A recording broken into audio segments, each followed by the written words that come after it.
ही थेट दृश्य आपण बघतोय मुंबईतली आहेत। भाजपचं पक्ष कार्यालय, मुंबई अध्यक्ष अमित साटम यांच्या उपस्थितीत तेजस्वी घोसाळकर यांचा भाजपात प्रवेश। यांनी गेल्या 11 वर्षांमध्ये ज्या प्रकारे या देशाचा विकास केला आणि गेल्या 11 वर्षांमध्ये ज्या प्रकारे या महाराष्ट्रामध्ये आणि खास करून या मुंबई शहरामध्ये आदरणीय महाराष्ट्राचे मुख्यमंत्री श्री देवेंद्र फडणवीस साहेबांनी मुंबई शहराचा जो कायापालट केला, त्यामध्ये अगदी पहिल्या 2 वर्षांमध्ये मुंबई शहरामध्ये लागलेले सीसीटीव्ही कॅमेरा असतील, Atal Setu, coastal road, VDD चाळीतल्या Marathi माणसाला 560 फुटाचं त्याच ठिकाणी दक्षिण मुंबईमध्ये घर निर्माण करून देणं आणि अशा प्रकारे मुंबई शहरामध्ये 350 किलोमीटरच्या मेट्रोचं काम, याच्या सर्व विकासांनी प्रभावित होऊन आणि मुंबईची सुरक्षा आणि मुंबईचा विकास आणि त्याचबरोबर हिंदुत्व या रस्त्याने आपलं भविष्याची राजकीय वाटचाल पुढे नेण्याचा निर्णय तेजस्वी अभिषेक घोसाळकर यांनी घेतलेला आहे आणि येणाऱ्या काळामध्ये मुंबई शहराचा विकास घडवण्याकरता, मुंबई शहर सुरक्षित राहावं याकरता आणि हिंदुत्वाचाच भगवा झेंडा या मुंबईच्या महानगरपालिकेवरती फडकून भगवाच फक्त मुंबई शहराची सुरक्षा ही घडवू शकतो, मुंबई शहराला सुरक्षित ठेवू शकतो, त्याकरता आज त्यांनी भारतीय जनता पक्षामध्ये प्रवेश केलेला आहे। आम्ही त्यांचं भारतीय जनता पार्टीमध्ये स्वागत करतो आणि मी तेजस्वीजींना विनंती करतो की त्यांनी आपलं मनोगत व्यक्त करावं। मी तेजस्वी अभिषेक घोसाळकर 2017 मध्ये शिवसेना पक्षातून नगरसेविका म्हणून निवडून आले होते। आता भाजपमध्ये मी पक्षप्रवेश केलाय, त्यामुळे खरं तर अमितजी साहेब आणि दरेकर साहेब यांचं मी धन्यवाद देते की माझा पक्षप्रवेश केल्याबद्दल। हा निर्णय खरंच खूप कठीण आहे आणि खूप गोष्टी आहेत त्या मी बोलू शकत नाही, पण एक पक्ष सोडताना किंवा ते परिवार सोडताना त्यांनी ज्यांनी ओळख दिली मला, ते सोडताना खूप दुःख होत आहे। पण माझ्या प्रभागात विकासाची कामं करण्यासाठी हा निर्णय घेतलेला आहे आणि खूप काही गोष्टी आहेत बोलायच्या, पण माहीत नाही कसं बोलू, पण खरंच मला विकासाची कामं करायची आहेत आणि देवेंद्र फडणवीस साहेब यांच्या नेतृत्वाखाली माझी ही सगळी कामं होतील अशी मी अपेक्षा करते। आणि जे अभिषेकचं निर्गुण हत्या झालेली आहे त्याबद्दलही जी CBIने तपास लावत आहे संत गतीने, त्याचाही फटाफट तपास होईल आणि मला न्याय मिळेल, माझ्या घोसाळकर कुटुंबाला न्याय मिळेल हीच अपेक्षा मी CM साहेबांकडून करते आणि भारतीय जनता पार्टीतर्फे पण करते। आणि जी कामं ते देतील किंवा जे काम सोपवतील मला, ते मी जसं मी शिवसेनेमध्ये असताना काम करत होते त्याचप्रमाणे त्याच्याहून जास्त मी भारतीय जनता पार्टीमध्ये काम करेन हीच ग्वाही देते। धन्यवाद।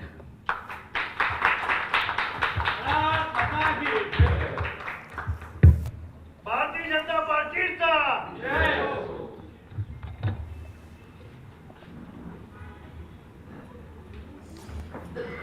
विनोद घोसाळकर हे जुने जाणते शिवसेनेचे कार्यकर्ते, त्यांच्या या सुनबाई अभिषेक घोसाळकर हे नगरसेवक होते 2012 ते 2017 पर्यंत शिवसेनेकडून। 2017ला या तेजस्वी घोसाळकर नगरसेविका झाल्या, ते आत्तापर्यंत।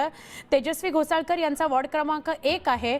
या वॉर्ड क्रमांक 1 मध्ये आत्ता कदाचित त्यांना उभं राहता येणार नाही, कारण तो OBC आरक्षित घोषित झालेला आहे, त्यामुळे कदाचित त्या वॉर्ड क्रमांक 7 किंवा 8 आणि संधी मिळाली तर वॉर्ड क्रमांक 2 इथून त्या लढू शकतात. अर्थात आता हा निर्णय भाजप आणि तेजस्वी घोसाळकर यांचा एकत्रित निर्णय असेल, पण अमित साटम यांच्या उपस्थितीमध्ये, जे मुंबई शहर अध्यक्ष झालेले आहेत अमित साटम, त्यांच्या उपस्थितीमध्ये आणि दरेकरांच्या उपस्थितीमध्ये तेजस्वी घोसाळकर यांनी प्रवेश केलेला आहे भाजपमध्ये. त्या उद्धव ठाकरेंच्या पक्षामध्ये नाराज होत्या. उद्धव ठाकरेंना भेटून प्रत्यक्ष त्यांनी याची कल्पना दिली होती. त्यांच्या वॉर्डात त्यांना काम करताना काय अडचणी येत आहेत या त्यांनी सांगितल्या होत्या, पण त्याचा काहीही परिणाम पुढच्या 2-3 महिन्यामध्ये झाला नाही म्हटल्यावर मग घोसाळकर यांनी हा निर्णय घेतलाय आणि नेमकं निवडणुकांच्या तोंडावर या तेजस्वी घोसाळकर भाजपमध्ये प्रवेश करताना आपल्याला दिसत आहेत.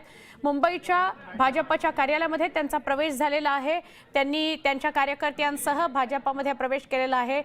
मला वाईट वाटतंय की मला शिवसेना सोडावी लागली. मी तिथं जितक्या प्रामाणिकपणे काम केलं त्याहून जास्त प्रामाणिकपणे आणि मेहनतीने मी याही पक्षात काम करीन, असं घोसाळकर म्हणाल्या.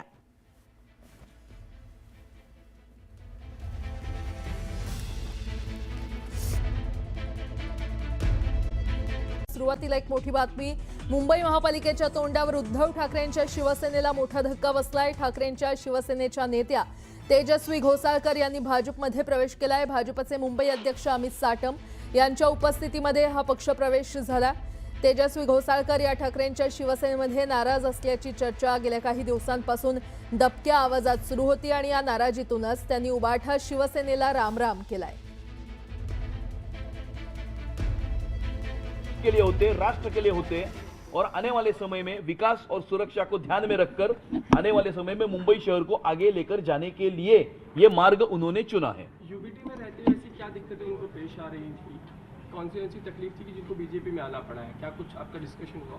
ऐसा है कि पिछले अनेक वर्षों में जिस प्रकार से मुंबई शहर का विकास हुआ है देवेंद्र जी के माध्यम से और मोदी जी के नेतृत्व में, जिस प्रकार से मुंबई में रेवोल्यूशनरी क्रांतिकारक इस प्रकार के जो निर्णय हुए, बदल हुए, परिवर्तन हुआ है, metro, coastal road, Atal Setu, CCTV cameras और इस प्रकार, और या वर्ली के मराठी मानुस को 560 फुट का घर देने का निर्णय हो, इन सारे विषयों से, कामों से, निर्णयों से प्रभावित होकर बड़े पैमाने पर मुंबई शहर की जनता का समर्थन ये भारतीय जनता पार्टी को प्राप्त हो रहा है और समाज के सभी स्तरों से लोग जो है वो भारतीय जनता पार्टी के साथ जुड़ रहे हैं.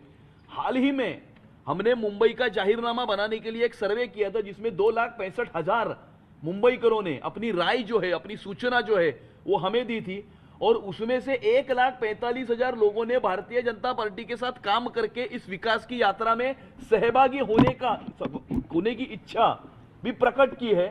तो मुंबई के 1,45,000 लोगों ने कहा है कि हम आने वाले मुंबई के महानगर पालिका के चुनाव में भारतीय जनता पार्टी के साथ में काम करना चाहते हैं और ये सब समाज के सभी स्तरों के लोग हैं. कुछ दूसरे राजनीतिक पार्टियों के भी लोग हैं और इसीलिए दूसरे राजनीतिक पार्टियों के लोगों को भी अभी ये लगने लगा है कि मुंबई का विकास, मुंबई की सुरक्षा ये सिर्फ भारतीय जनता पार्टी कर सकती है.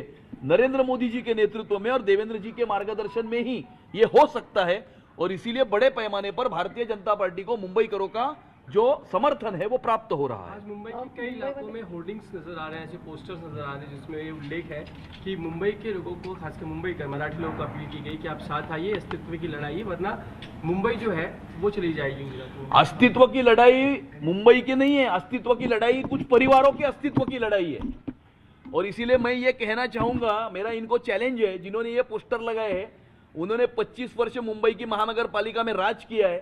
मेरा उनको ये चैलेंज है कि 25 वर्षों में किया हुआ एक मुंबई के लिए, मुंबईकर के लिए या मराठी मानुस के लिए किया हुआ एक काम वो बताए और मैं पिछले 11 वर्षों में किए हुए 10 काम बताता हूं और इसीलिए अस्तित्व की लड़ाई इनकी है, कुछ परिवारों के अस्तित्व की लड़ाई है, लेकिन मैं उनको ये कहना चाहता हूं और एक मुंबईकर के रूप से कहना चाहता हूं.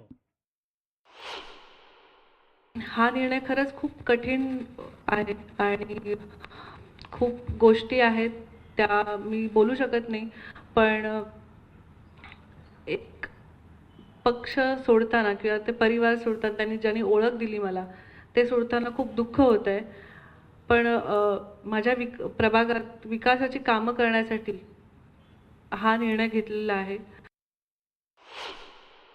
खरंच मला विकासाची कामं करायची आहेत आणि देवेंद्र फडणवीस साहेब यांच्या नेतृत्वाखाली माझी ही सगळी कामं होतील अशी मी अपेक्षा करते.